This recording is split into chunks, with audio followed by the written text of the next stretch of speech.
Good afternoon, Carl. Hi, Michael. How are you? I'm doing well. I'm doing well. We are, I guess, into the fall season by the time we're recording this, probably on the cusp of the winter season. By the time everyone hears it, because we record a little ways in advance, but this has been conference season for me, so I'm just bouncing around from one event to another. I think I've had I think I'm queuing up 5 consecutive weeks of being out for a conference a day or two every week. So we'll get to Uh, see a lot of folks who listen to the show in person, yeah, and then they'll hear this episode after we get back.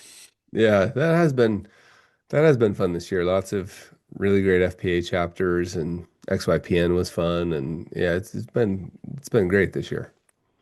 So in that vein, I actually wanted to talk to you today about a theme I'm finding cropping up as I've been talking to a lot of advisors lately, and this is sort of an extension of some of the productivity research that we put out on the Kitces platform.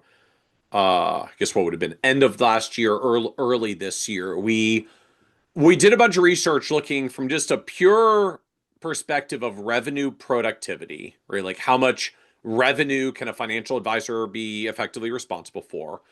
We found that um, often the most productive teams were quite small and lean. Mm. Like senior advisor at the top, associate advisor to help you with your clients, and a client service admin. Mm. And those teams we found on average were north of $1 million of revenue Mm. just with that 3 person unit. And Mm. and to be fair, we didn't have the best ways to measure it in the study. It's probably 2.5 because I know a lot of firms that run on models like this, and that client service admin often supports two of those teams Well, at the same time. yeah, Uh, so it's like so it's like a triangle, but the base of a triangle has like a shared point with another triangle right next to it with an overlapping admin. I'm like you want me to trying to try draw and this with my should I sketch that? hands. Should I try and sketch that for you? We'll see what That would be happens. great if you could Yeah, sketch that for me. yeah, Two triangles, shared bottom corner point of the service admin. yeah. Uh and just like extraordinary productivity because the team just gets really hyper focused at that point. Right? If you just imagine from the senior advisor end, like there's not a lot of people to manage, just like you and one or two others. Everybody's focused on the same client base in a constructive way. Because what we found, conversely, when teams got bigger, they got to 4 people, 5 people, and up. The productivity numbers started to come down, despite how popular some of those structures are. And what we found is that it seems to be this combination of either as the team gets bigger, you do get some time savings and more team members that you can, more clients that you can delegate or work that you Mm. can delegate, but Mm. you have to take back managing more and more Right. people. And so like all the time you're getting in client delegation, you're losing in team management. Right. And we found that, I mean, no great surprise, like when teams really get really large, we often end up sharing the clients, right? Mm. Like, I've got this client I do with Brett, this other client I do with Susie because of like when they came in or how they support me on those Mm. clients. And so I've got all these clients that I share with various members of the team. And it's one thing when you get quote shared clients with associate advisors who are meant to leverage you, but when advisory firms start doing this with multiple advisors who are like full-fledged lead advisors themselves, but they're still sharing clients with other lead Mm. advisors on the team, in essence, your productivity crashes because you're putting two senior advisors in the room and just nobody charges the client two fees when they put two senior advisors in the room. Right. Right. Right. And so if you put twice as many people on each client and you've only got one fee, Yeah. you basically kind of cutting your productivity in half out of the gate. And it's not to say that it's not valuable to have team leverage, but again, what we found is that productive teams leverage associates and admin staff to make a senior advisor super productive. They don't share clients amongst a really large team with lots of senior lead advisors Hmm. because then they end up oversharing the clients without charging fees commensurate to the fact that they've got lots of people on, and they end up with a lot of management time. And so these like focus lean teams with essentially a lot of leverage to the team, right? Like folks that are not as highly compensated as a lead advisor, leveraging up the lead advisor. Great for productivity. Right. And so we started taking this research out to the um, advisor marketplace, as it were. And a lot of the feedback, I would say like pushback, concerns that we've gotten often amounts to, okay, but if I like, what's my advisor development track? If I do that, what happens to the associate advisor? I'm like, well, they make their own team. Like they get promoted and they make their own triangle. Like that's kind of the point of where you get the productivity lift. If all of you end out on one giant blob of a team with all these people to manage all these shared clients, your productivity goes down. If you want to keep productive, when they're ready to be in a lead seats, they form their own triangle, or they form a dot, and then when they get a couple of clients, it becomes a line, and then when they got more clients, it becomes a triangle. Because you don't need all the staff on Right. day one when they don't have a client base yet. Yeah. Right. And just if you're building a firm, you end up with lots of teams. And really, any sizable firm has already grown to be lots of teams, but you just have slightly more teams that are slightly smaller in size, and we see big lifts in productivity. Hmm. But I find a lot of I don't know angst that I'm finding around this idea of wait, you mean I work with the associate advisor for whatever, it's for like 5 years, and then they're going to move off onto their own team? So it's I say, well, yeah. Did you expect them to be your number two forever? Like at some point, they're kind of gonna want to move up. It's just sort of a progression of career Right. thing at Right. some point. And like I'm not trying to make light of that or belittle that uh sort of recognition, but I have been struck how often I'm talking to advisors where there really does seem to be this implicit assumption of my associate advisor number two person, like they can just stay my number two forever, right? I'm not sure that's a good assumption to make. Tell me how, just so I understand, Yeah. how, so we do have people that want to step into a paraplanner role, enjoy that role, and stay in that role. Yes, that don't necessarily How is want that, to how is that build different? build their own client base, right? Just for someone else, like Yeah. the analytical planning work is more fun or enjoyable than the client work, Right, or right, building client base. Like that's fine, but even those folks, they often still have some professional career aspirations. I mean, what do I do if I'm on that track? I'm a paraplanner, then I'm a planning specialist, then maybe I'm like a director of financial planning, or I'm the like super senior advanced planning expert on the team, and right, I right, help out all the advisors who have complex clients and their situation. Like those roles definitely exist. There's even a it's not the most well defined in a lot of firms. Like there's a career track of right, what that looks like is you do paraplanner planning specialist, I don't know, senior specialist, you get some deep knowledge area of tax or estate or equity comp or whatever it is. And maybe you even end out in a leadership position. You're a director of financial planning, you're a chief advisory officer, chief wealth officer, something to that effect. okay, So there's a okay. track for it, but that person also doesn't necessarily stay your number two on your team indefinitely As the paraplanner. as the So, paraplanner. but you're saying this is even more pronounced because when somebody says I want to be an associate advisor, they have desires to work directly with clients. They're good at building or they become good at building Yep, relationships.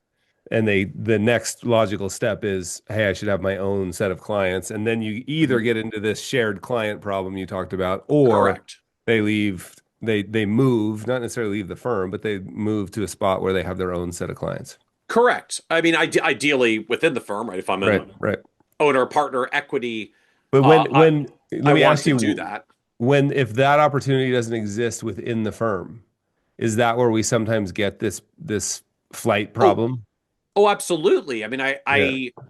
I mean, I think we've talked about this in some like other discussions in prior episodes, but for all the folks I know out there that So like, look, I hired the young person, right? Young people aren't loyal, right? Like I hired an associate, they stayed for a couple of years and then they left and, have to then reflect back to them and be like, well, what opportunity was there for them to move up in your firm if they stayed?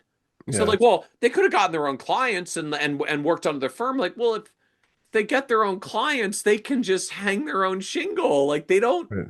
they don't need to work for you at that point. In fact, that's probably kind of why they left Right. is there was no upward motion with your firm unless they brought all their own revenue. And if they brought all their own revenue, they don't necessarily need your firm. Right. They can hang their own shingle and do their own thing. To me, which just gets back to the same point of look, when you hire an associate advisor, right, this is a professional services career where people, especially younger folks coming in, generally have upward career aspirations Right. and aren't likely to want to stay as your right hand person indefinitely, right? By income Yeah. opportunity or career potential or promotion or outright desire to have their clients of their own someday. This seems pretty natural. And I mean, ultimately, I'm sure it is why so many teams end up becoming four-person teams, five-person teams, six-person teams, because I bring someone on, they help me, then eventually they start taking some clients, maybe they take some of my smaller clients, maybe they eventually start getting a little bit of their own. They're moving up further, but I want to hold on to them on my team because I don't like letting people go. So my team gets bigger, but now they can't do the support work for me anymore. So I actually have to hire another associate. So now it's an associate, me and my prior associate, who's now a service advisor. And if I do that enough years, I end up with these four, five, six, 7-person teams that then we find are actually significantly less productive because A, you're sharing a lot of clients. B, you now actually have a lot of people to manage. And sometimes C, you didn't actually solve the original problem, which is I had some clients that were smaller and not a great fit for me, and I didn't want to service them directly because it wasn't a great fit. So I assigned them to my service advisor. And now my service advisor has a whole bunch of clients that are not profitable for the service advisor as well. And it's dragging down the productivity of the whole team. You know what's so interesting to me about this? We have been holding these retreats at the house. They're sort of small groups and 10 to 12 people. We've done 12 of them now. And there's a lot of people coming with this generalized challenge of feeling overwhelmed, Yep. right? The like generalized challenge, like too many clients, the firm's gotten too big, the team, the management.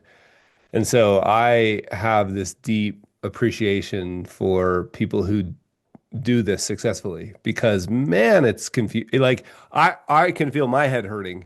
Like I now I understand why I never had any staff, right? Despite maybe wanting to, because and I think this is an important point. Like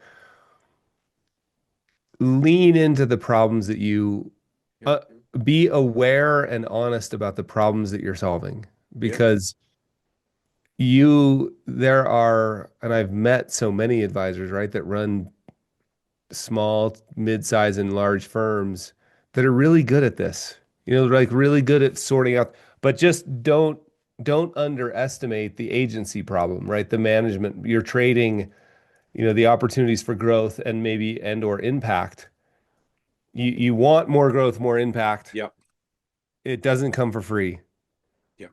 And the hard work is often a different set of skills than maybe what it took you to get there, like the classic E-Myth challenge, right? Like you're really good at baking pies, open a Yep. shop, suddenly you got to get good at management. And so, what is that? How do you, I guess it's just being really honest and aware with that reality. Like, okay, this person's going to be here 3 to 5 years in this seat, if Hmm. I'm lucky. And the very quality and traits that I love in them in that seat is indeed going to lead to this eventual desire to have their own clients. Hmm. And so what do you, Or go some other planning specialist career track if it turns out they are of the permanent yeah, paraplanner proclivity. But either way, they tend not to stay where they are. Yeah, so who does this? How the people who do this right, what do they do? Is this a defined, like they've thought very carefully about this defined? I hear you I use the word sometimes like career track. Is that what I we're talking about here? I think there's a part of this that is defined career track. I don't know at the firm level. Hmm. The part I think that hits me in thinking about it at the advisor level. So look, I get it, right? I mean, I've had team members over the years that were, key right hand leverage me people and have lived how disruptive it is when one of them leaves. I mean, the first person I ever hired to leverage myself, I delegated a ton of stuff to them. I completely shifted all the things I was doing over the span of 2 years, and then they gave notice. Oh man, that's so hard. And so then I have all the new things I've been doing for the past 2 years and everything I used to do that boomerang back to me in the face. Yeah. Uh, and it's bleeping awful. In the moment when you find out that they're leaving with a few weeks notice, which is not possibly enough to like figure out how to actually handle this aside from Yeah. having an O blank moment of what's coming back to you. And Mm. the comment that I had from my coach at the time, I was working with Steph Bogan then, she'd said, so what has to happen for you to look back on this moment in the future and say, that was the best thing that could have happened to me in the business? Mm. Right. When I'm saying right there and like the, oh my Right. goodness, Right. low points, right? Like everything's changing, my world's blowing up. What do I do? What has to happen for you to look back and say that this was the turning point Yeah. where everything got better after Yeah. a brief valley of pain? Right. Because you can't Right. solve that in the moment. Right. Uh and the answer I came to very quickly was it was sort of twofold. I'm going to learn to hire better, so at least I get more than 2 years. Hire and manage better. I did neither terribly well, though in retrospect, I the hiring was actually pretty good. It was a great person, still is. Stayed in touch. I was a terrible manager, so learning to manage a little bit more, so at least I can make that last longer. I guess there are actually three conclusions I had: learning to manage. Somehow, like this is like reflective, cathartic moment. This is Uh, great. I love this. learning to manage, saying, if this is how it works, then apparently I just need to get better at hiring and training them faster. Yeah. And then it won't be such a big deal if they leave, which was sort of my first version expression of, oh, this is why all the system and process crap that I can't Right. stand Right. that That's everybody what I says was is really thinking. Yeah. important. That was like, Yeah. I don't need all that stuff. I'm just like getting stuff, I'm getting things done and it's going great. It's like, Just oh, throw people at it. because if it was systematized, it would be a lot easier to train. I can't Hmm. make the manual of how to do the thing when I do the thing differently for every single instance, every single client, every single scenario. It's really easy to train it when there's a more systematized flow because they just read the workflow and they know what to do. Right. So, how do I make it so the training process isn't so painful, which was sort of my moment of realization of, oh, this is why the system process stuff matters from all the people who used to tell me that and I blew it off for years and years and years. Right. And at least for me, it also then gave me a little bit more of a hunger to say, well, if I can grow this a bit bigger so there's more than one person in the company who does that, then at least when we get to the moment where someone is transitioning and moving on, it doesn't have to boomerang back to me. I just have to have enough people on the team to distribute the workload amongst everybody and make it manageable. Mm. Hmm. And so if I can make my team bigger that I've got some redundancy, then at least I am not the first and last and only resort when inevitably someone decides to make a transition out of the personally supporting me role. So yeah, so what does it look like? I am one advisor. I start a firm. It's solo. I hire Mhm. a service I hire service help, whatever that looks like. Hmm. And then I decide, man, the next thing I want to hire is an associate advisor because that Yep. seems like, and then let's just play this out. That works and leverage happens. And we're now at 225 clients and we're feeling just totally, completely stressed. Like we started feeling the stress at Well, 150 and we just keep feeling it. I think so. The first thing I would note here, because I this is a distinction of where we see, what works well in teams versus the higher productivity teams versus the lower productivity teams. Teams definitely on average handle more clients than solos. Like just you do Yeah. get, Yeah. many hands make light work. You do get more distributed workload. It does increase client capacity. Uh, but we still don't see most of them necessarily go to like 200 plus clients. So let's They not worry. Don't worry too much about the number. uh, Let's just say you get to the point though where you uh, got to, something has to, so you have to make a decision. well, I understood, but the underlying point to it is uh a lot of the leverage from associate advisors comes from going deeper with your current clients, Mhm. not adding more clients. And if you go deeper with your current clients and then they appreciate the depth of the relationship and they consolidate assets with you, or they move to a higher tier of your planning fees, or they give you more referrals and now you have more growth coming in without necessarily need to spend more time on marketing. Those are the dividends that we see that start to show up with team leverage, not just add more clients, add more clients, add more clients. Okay, Which what's also makes it a little bit more manageable because if someone transitions, you're not like, oh my Lord, how do I now handle my 225 clients with okay? So on my own? forget about, let's just, what's the precipitating event? The either the junior, the associate advisor either needs their own team at your firm or they're going to leave. What normally is that event? Is that the you feeling overwhelmed, the advisor feeling overwhelmed, or is that the associate advisor saying, I want more opportunity? That's the associate advisor saying, I want more opportunity. Okay, so the If you associate if you advisor, overwhelm yourself, then stop taking so many clients and focus in your client base. I okay, so obviously the said politely, associate, that's more let's just complex. But let's the walk triggering through. event's the associate. Okay, so the triggering event happens. I'm ready. You I'm up to ready to this. be called up from the majors. Stop keeping me in the minors. Okay, this up until this point, you've thought of this as just this tight little firm. You weren't sure you wanted much more complexity. How do you decide what to do at that moment when you're the senior advisor? So, I mean, Firm I mean, the owner, firm owner, the whole thing. I mean the crux of it, especially if you're down to it's you as the firm owner. I mean, either you're building a multi-advisor firm or not. Yep, yep, yep. Yeah, and so this is where I If think we get you, back to like get really clear about what you're solving for. yeah. Because So so let's say you if are going to build, take us down both paths real quick, real quick. if I'm going to build a multi-advisor firm, then I'm going to start spinning this person to their own team. I'm going to quickly get the question of how do I retain them when I'm no longer involved with their clients? Because that's the whole point of splitting to a second team. Right, So either I've got a path to some really strong compensation. I've got a business development model that says I'm going to give them clients that maybe they couldn't get on their own. Because the right, reality is, if they're really good at getting their own clients, they really don't need to stay with you.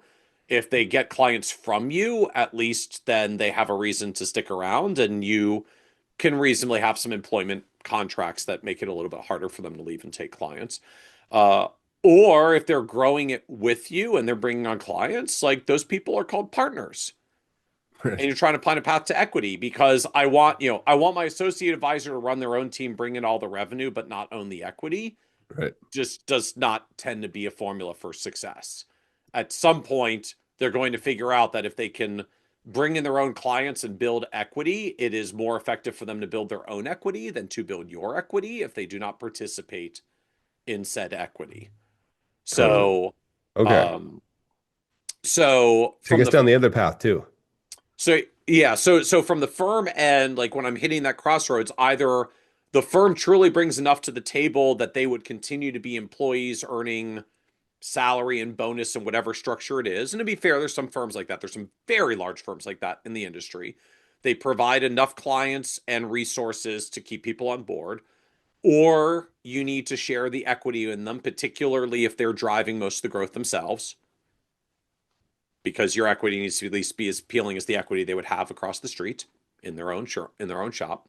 Right. Uh, or you decide, you know what, I really don't want to go through those hassles, that complexity, all the stuff that it takes to be multi-advisor and manage more people and figure out the HR and the payroll and the benefits and make all these career tracks and have people constantly flow through them. Which case you say, cool, like then maybe the gig is you're an associate advisor with me for 5 years and then you move on.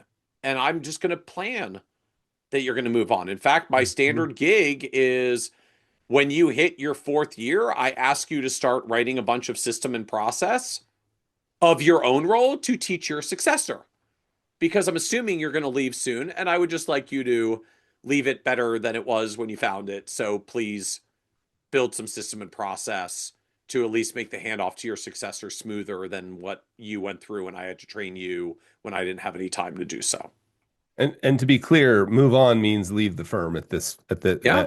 the in this alternate in path B. Yeah. Yep.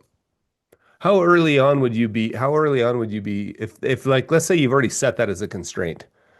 Because we certainly know plenty of those Yeah. firms where they're I like the mean, constraint is I will never hire, like I will never go beyond this team. then also to How me, like early do you talk about that? I would set that from day one. Yeah. Look, I think in many ways that's an asset Mm, that is underappreciated from the firms that end. Which yeah. is, look, if you went out there to some of the young folks out there and said, "Here's the deal. I'm gonna I'm gonna teach you. I'm gonna train Everything you you need to know. everything you need to know. I'm gonna give you opportunities to sit in client meetings for years. You're gonna learn all this stuff, and it's gonna last whatever it's 5 years, 3 years, 3 to 5 years, yeah. and then you're going to move on. And I will happily help you launch Yep. off into the world out of the nest to build your own firm. There won't be Yep. any bad Yep. separations, there won't be any messiness. It will be a constructive relationship of helping you move on. All I ask is that you actually give me the 5 years or 3 years, whatever it is. As a firm owner, I'd want five. As a young person who's upwardly mobile, it might end up being more like 3 or 4 because they Yep. get excited to move up. Uh, like, look, all I ask is you actually give me the 5 years and that you spend a lot of the fifth year building training for your successor so that this is positive for the firm and you pay it forward for whoever comes next. And in Yeah. exchange, I'll pay you a market rate. I need you to genuinely do good work for the firm and bring everything that you got, but I'm going to graduate you at the end Yeah. in the most positive of ways. I mean, this is a version of what Carolyn McClanahan and John Mm. Guyton and Yeski Bowie have talked about as like residency programs. Right? I mean, this is Yeah. how it works in a lot of other professions, notably medicine. Right? You come in, you're what I don't know the medical world that well. I believe you come in for 3 years often. You go through your residency cycle, you learn your profession, in an environment where you get to experience this with um, patients in need.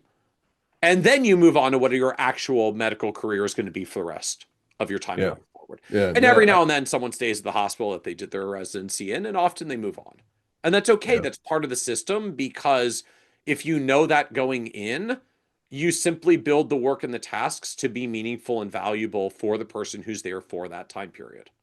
I thought I remember having this conversation years ago with the idea of even thinking about that intentionally as an incubator, that maybe there's even an opportunity to help invest in the firm they're starting. Do you know what I mean? Like, Yeah, I mean, I if you also want to get think, creative, like, and if you're doing well, I'll give you 50 or $100,000 of startup capital in exchange for 5 or 10% of your firm. yeah, I think it's such an interesting model of like, especially if you start that early, because you could end up having two or three different firms that you've really been helpful. And I'm seeing a lot Yeah, of I mean, older senior advisors like really wanting to be involved in that, like wanting to yeah. see other people succeed. I think it's a cool model.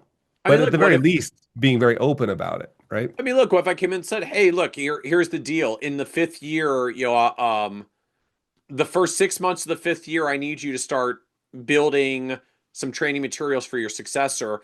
In the second half of the of the final year, you can go out and I'm going to hire your replacement. I want you half time to cross train them. And the other half of the time, you can take my part-time salary and use that as your base while you go start getting your first Yeah. clients. So this would be very cool. So Very I'll cool. even give you a financial runway transition Yeah. because you're making it easier for me to do the transition to the next associate advisor. And now this isn't a negative of people transitioning. This is a flow of people who come in who help me with my great clients until they're ready to move on. And then I find the next person that helps me with my great clients.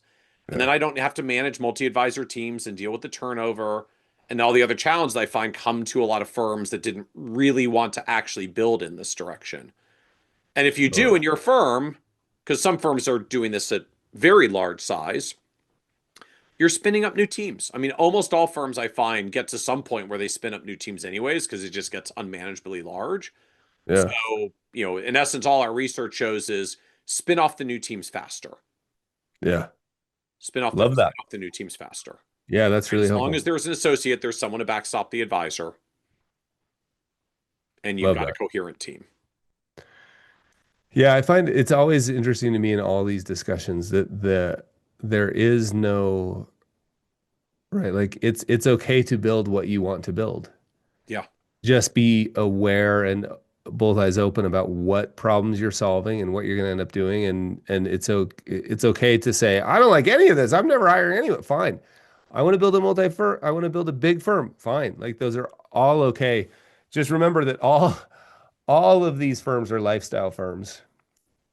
It's just what lifestyle are you designing, right? And so be Mhm. clear about that. To me, I think that's an important part of this. I love it. I Okay, love it. cheers, Michael. Thank you, Carl. Yeah.